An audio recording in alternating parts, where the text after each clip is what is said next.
Hello and welcome back to Short Points. In the last few weeks we went through the concept of sanctuary. We talked that it involves heaven and earth. We looked at some specifics of the earthly sanctuary to draw lessons and symbolisms. We talked about Jesus being the ultimate sacrifice. And this week the lesson is guiding us to look at Christ as our priest. And somebody might ask, how is it possible for Jesus to represent all these different characters that we see in the sanctuary? And the answer is simple. Jesus does one service for the salvation of humankind, but it was portrayed by different symbols and different characters in the sanctuary. Now, after sacrificing his life, his service has transformed in what we see that the high priest was doing in the sanctuary. What was the priest doing? As Protestant denomination, we don't have priests, we don't do sacrifices, we don't have a sanctuary. According to the majority in Christianity, everything was done with and concluded on the cross. And this priest thing seems kind of out of context. Have you been on trial? Have you been called to court? I was once there for getting a speeding ticket, but of course I didn't go by myself. I hired a traffic ticket representative. After looking at the police records and hear my version of the story, he went into the court on my behalf, and at the end he saved me some financial losses and being penalized with the merit points. Is it the same with Jesus being our advocate?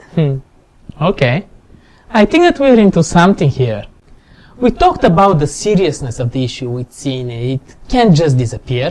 There is also this concept of judgment, because justice screams for penalty and God's love wants to save us, but it should be that both mercy and justice be satisfied. The priest was the one presenting the case of the sinner in front of God. You know, I was curious on what the difference is between lawyer and advocate.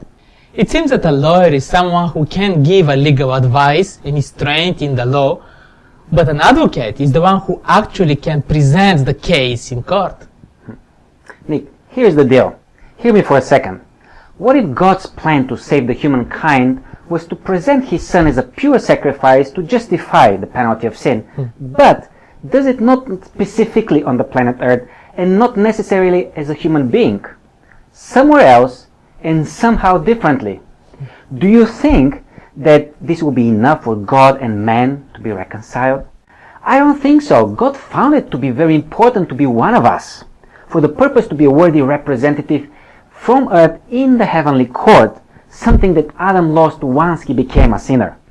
Jesus was now an authentic representative and mediator for us people, because you cannot negotiate a deal or remove a disagreement if you're not able to link the two parties, the divine and the human, the righteous with the sinful. Agreed. I like this. I like having Christ as my advocate, but understanding his role as mediator too gives me even more reassurance. Yes, there is huge disagreement between justice and mercy, but the case that our advocate made with his own sacrifice and his mediating role to resolve all conflicts and disagreements, I'm sure that we'll be alright. The law is only a shadow of the good things that are coming, not the realities themselves. I like how Paul concludes his thoughts around the topic of Jesus Christ becoming our high priest in the heaven. He says there are only good things coming from now on. And firstly, it's because now we know the reality. We don't see symbols and antitypes and types. And second, what Jesus is capable to do. First, now that he was also suffered like us, he was tempted like us, he's able to help us. He's able to empathize in our weaknesses. He's able to stand in front of the judge and present our case. I'm speechless. Christ's service as high priest is making everything much closer and relevant to me. I'm extremely grateful and deeply moved by his sacrifice. But the daily relationship that we maintain through his service for me brings this reality to my daily life. Join us next time when we will continue the journey.